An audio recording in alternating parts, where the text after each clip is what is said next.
Hi, everybody. Welcome back to Wendy's Way. Today is day 2 after my first chemo treatment. It is the 18th of July, I believe. And if you haven't been watching my channel, back on June 10th, I had a major surgery, abdominal surgery, and they found ovarian cancer. And so my course of treatment now began 2 days ago. I'm going to go through six rounds of chemotherapy, 2 different drugs. I don't have the names of them in front of me, although I do have them here at the house. And I just wanted to let you know what it's been like and how I'm feeling. And yeah, just to share some more with you. Last week was one incredibly busy week. It started on Sunday morning, of all days. We drove to Waterloo. That's where we'll be getting all of the cancer treatments. It's about 40 miles from here. And we drove on Sunday morning to get a drive-through COVID-19 test. I've had one before the surgery. I had one, and so I had one again, and it's uncomfortable, but it's not painful. It's not bad. It only takes a few moments, no big thing. So Sunday morning we did the COVID test. Monday I went to the dentist, and I had 2 teeth extracted because I had a couple of bad teeth. One of them was full of infection underneath, and when you're going through chemotherapy, it reduces your ability to heal, and so you're very susceptible to any kind of infection. Can make you really sick. So we needed to get that infection out of my head before I started chemo. So that was 2 days in a row. And then on Tuesday I went to Allen Hospital and I had a minor surgery. They installed a Metaport under my skin. And basically, they install a device right here. I don't know if you can tell that it sticks out. There's a bulge. There's a device here. This is the incision where they put it in. And a tube runs from that up my neck, and it connects to a vein. And there's also a tube that connects into my heart. And with this device, they can draw blood from me, and they can use it as an IV port to infuse anything that I need. I've become a bit of a hard stick in my arms, my veins. They're getting full of scar tissue because I've had 2 orthopedic surgeries and 5 abdominal surgeries. So this is definitely the way to go, because they can do everything they need, either drawing out or putting in through my bloodstream through this port. And it'll be there until I'm deemed cancer-free. All right, so that was Tuesday. And then Wednesday, gotta have my hair hanging out while I've still got it. I've got about a month, I expect. So anyway, on Wednesday, we went to the cancer center and had blood drawn, of course, to do all my labs before my chemo the next day. And then I had to sit down with a nurse practitioner who works with my oncologist, and she gave me more and more and more information about chemotherapy, about the medications that they give you in conjunction in an effort to prevent negative side effects, about how long it takes and what all the potential side effects are, and how they combat them. so on and so forth. It was very, very good, very informative. And then on Thursday, 6 days in a row, medical appointments of some sort or another. So then on Thursday was the longest day. We went to the Unity Point Health, what do they call it? Community Cancer Center. It's on Ridgeway in Waterloo. And we showed up at 8:30 in the morning, and we left there at 3:30 in the afternoon. We knew it was going to be a long day. And, you know, it was a wonderful long day. Went in the morning, first met with my oncologist nurse. Her name is Emily, and she's awesome. You know, she took my vitals, recorded all my stats, and got me ready to talk to the doctor. And then, because it was my first treatment, my oncologist came in again, Dr. Madadi. And she's awesome too. She just basically summarized everything that we had talked about before and asked me if I had any questions, you know, re-emphasized a few things that are very important. You know, keep yourself safe, watch for infections. The biggest thing, there were many things that we talked about, but if your temperature ever goes above 100.4, you go to the emergency room. It doesn't matter if it's 3 a.m. If you have the slightest fever, you go to the emergency room, because your immune system is depleted by the chemo, and things that would not affect you in the past or harm you in the past can dramatically harm you now. And then I also met, after I met with the doctor, I met with a social worker at the community health or cancer center. Her name is Mary, and she was meant to be a social worker. You know, she's a people person. She's compassionate. She's empathetic. She's wonderful. Her role, even though I didn't know I'd be meeting her,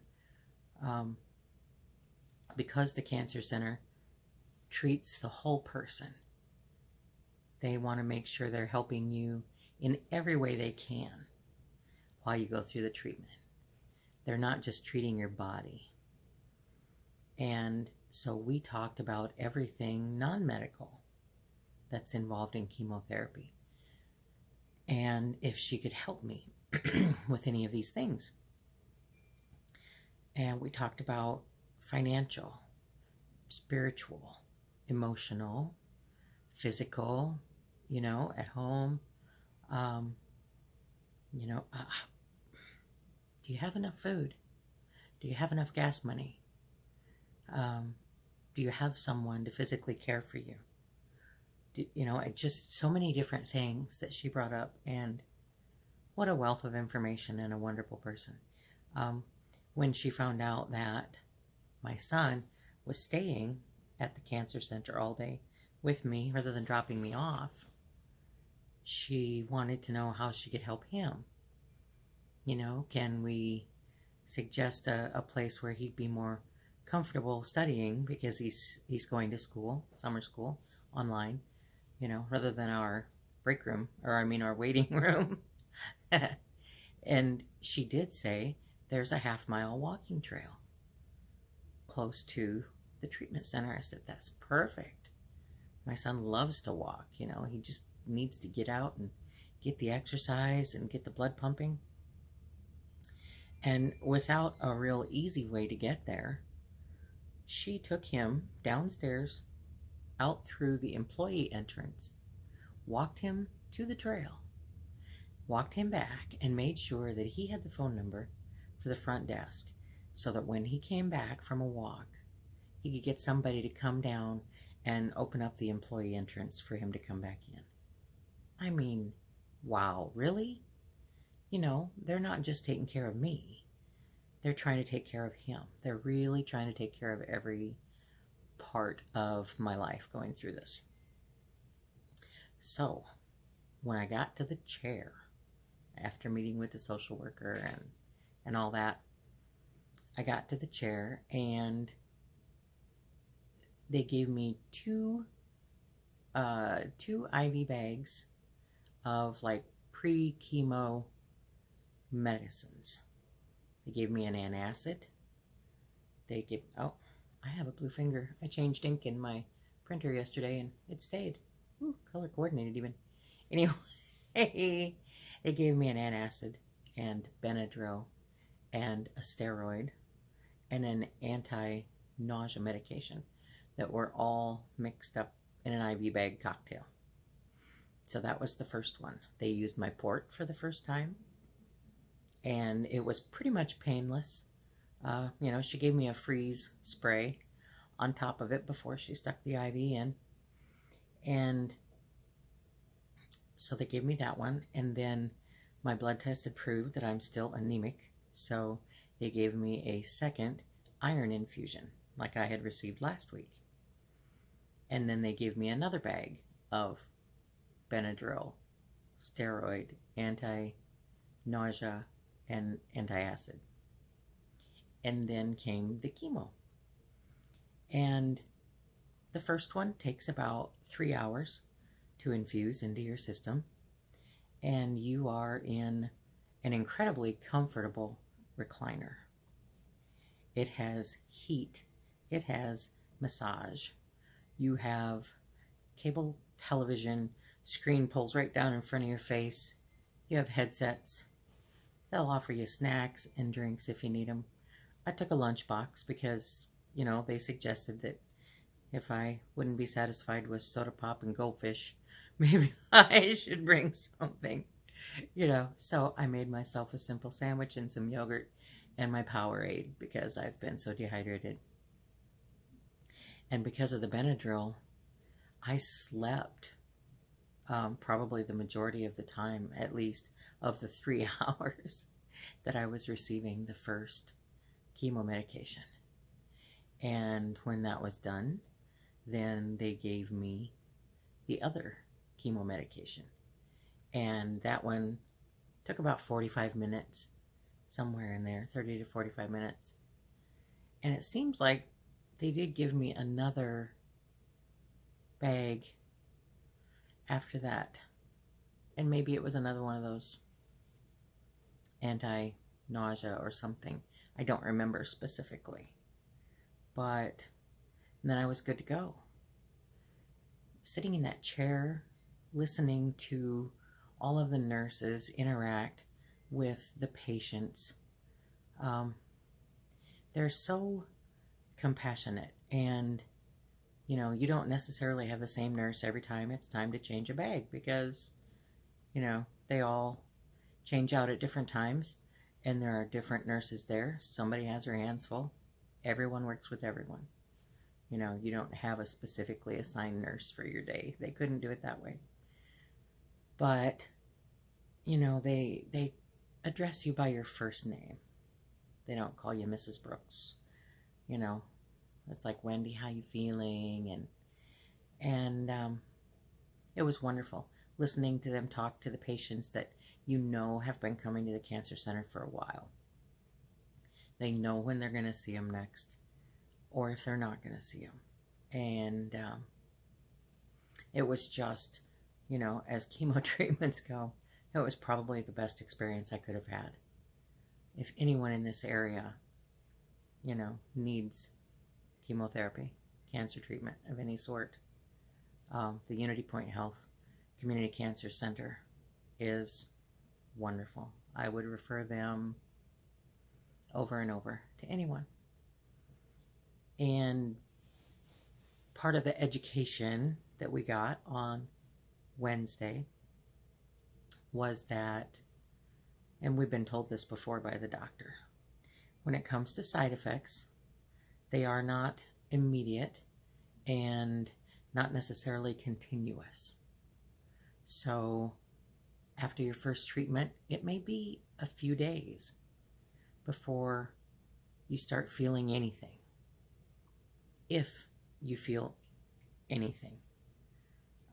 You know, a few days in, You might feel really tired. You might feel punky. You might feel pukey. So I'm prepared with anti-nausea medications, which I haven't needed, praise the Lord, because in my body, nausea is worse than pain. I'd rather hurt than just be nauseous and feel like I needed to hurl. But I'm prepared for that. But they say, you know, within the first few days to a week, if you're going to have symptoms, that's when they'll come. And since you're having a course every 3 weeks, you know, you could have up to a week before you really get the symptoms. And then you might have the symptoms for a week. And then the last week, you're coming out of the symptoms again and feeling better before you start it all over again. So there'll typically be like 2 weeks in between the yuck. Hopefully. Oh, before I go on with that, another thing that they gave me before I left was a drug called Neulasta. And Neulasta works within the marrow of your bones to increase and encourage white blood cell count growth. It can't be given any closer than 24 hours from the chemo. It needs to be beyond 24 hours. And in the past, people have had to go back to the cancer center the day after treatment to get the Neulasta shot. Now they have, and they call it Neulasta on board, I think is how they refer to it. And it's a cartridge full of medication. And they adhere it to the back of your arm or to your stomach. My stomach's had enough trauma lately. I don't need anything else going on down there. So they put it on the back of my arm. And just to make sure I didn't knock it off, because it's kind of a thick thing, they did put, you know, a clear adhesive over the whole thing to make sure it stayed. And that Neulasta cartridge, when you peel the adhesive off the back of it and put it on your arm, it activates the cartridge. There's a small needle and a catheter inside the cartridge that then poke into your arm. The needle withdraws, the cartridge stays, and a green light starts to blink slowly on the cartridge. 27 hours later, then it starts beeping a few times to let you know that within 2 minutes, it's going to start infusing the Neulasta into your body. And it infused, it took it, I think, up to 45 minutes. It would click, click, click. You know, I was sitting at my computer working and listening to it click. And then when it's done, when it's put all that medication in your system, it gives one long beep, and the green light is solid on, it quits blinking. And there actually is a little gauge on the cartridge that shows that it's not full anymore, it's actually empty. And so you wait a little while, and then you peel it off and throw it away. I think next time I'll ask them not to put that big clear plastic adhesive over it to hold it on. I'll just be real careful, because that hurt. Peeling that off the back of my arm. You know, that was, ouch. Felt like maybe they should have shaved me first or something. I mean, there's not much hair on the back of your arm, but that adhesive stuff is tough. And along with the Neulasta, it's like you take the chemo and it has all these side effects. So you take another drug to counteract the side effect. And then that drug has a side effect, so you have to take another drug to counteract the side effect of the second drug. Well, chemo kills not only cancer cells, but it kills white blood cells, red blood cells, and platelets. You take the Neulasta to help your body generate new white blood cell count, which is your immune system, basically. The Neulasta, because it's working within the marrow of your bones, can give some pretty excruciating bone pain. And I have a very good friend and a cousin who have experienced that when they went through chemo. Evidently, the tests that came up with the unusual cure for that bone pain happened after those two had their chemotherapy. Evidently, there was a big study done on the Neulasta, and a good portion of the group who took it did not get the bone pain that the rest of the group did. And the one thing they found out that all those people had in common was that they were taking Claritin, allergy medicine, over the counter. So they thought, why or how? Well, who cares? Does it work? Is there anything negative about the interaction? Well then, so they said, get yourself some Claritin and take it every day until you're done with your cancer treatments. All right, I got the Claritin. I took it yesterday morning before the Neulasta infused into my body. And today, when I got up, I felt like I'd done some exercises, as if I hadn't in a while. It was just more a little sore muscles, feeling a little workout fatigue almost, but no serious pain. And, yesterday I woke up and I know I had had another iron infusion, and I really think that works well for me because, as you can see, I have color in my face. And, I'm not even really wearing any makeup. I had color. I have energy. After the Neulasta, my energy's a little lower today. I'm a little more sore walking around, but that's all. So far, I know it's only been 2 days. I know I'm really not to the point where if I'm gonna get tired or sick, it's gonna kick in yet, but I feel good, and I'm gonna enjoy every moment that I feel good. It's been another beautiful day. I've had conversations with people I love, and that's awesome. I've been able to knock out some laundry, been keeping myself fed.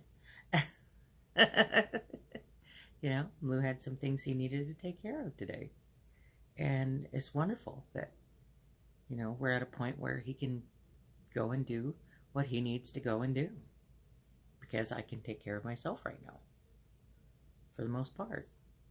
I haven't cooked last night. I haven't cooked anything since before my surgery. Had some fresh garden goods mixed with some leftovers from the refrigerator. Yep, it was garden fridge hash, and it was good. Okay. Trying to think if there's anything else I wanted to share today, but I think that's about it. I thank you for your patience, listening along.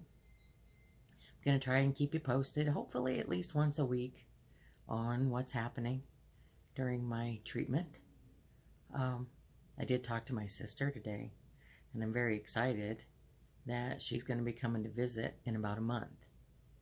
And that's probably the time the doctors surmise that I'll be losing this.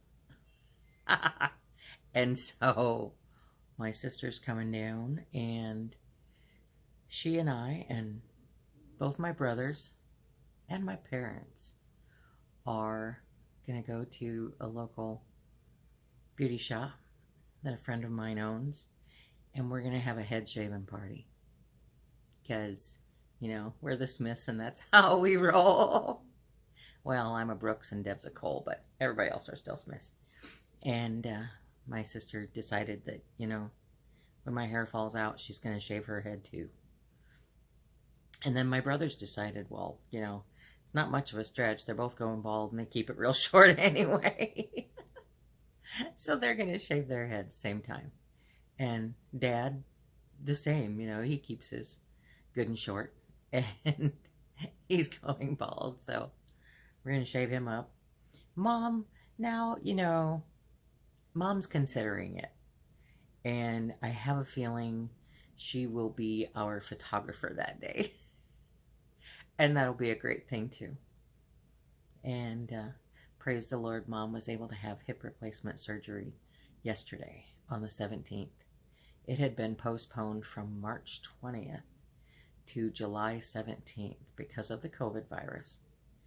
And we're just so delighted that it's finally done, and that now, you know, she can move into recovery and feel better and more out of pain. So there you have it. Another rambling session at Wendy's Way. I thank you so much for watching.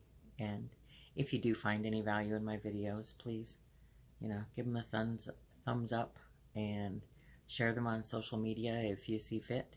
And subscribe to my channel so that you can always see what's going on in this crazy world here in Northeast Iowa. I do pray that the good Lord, who blesses me each and every day of my life, blesses you as well, today and always. Amen.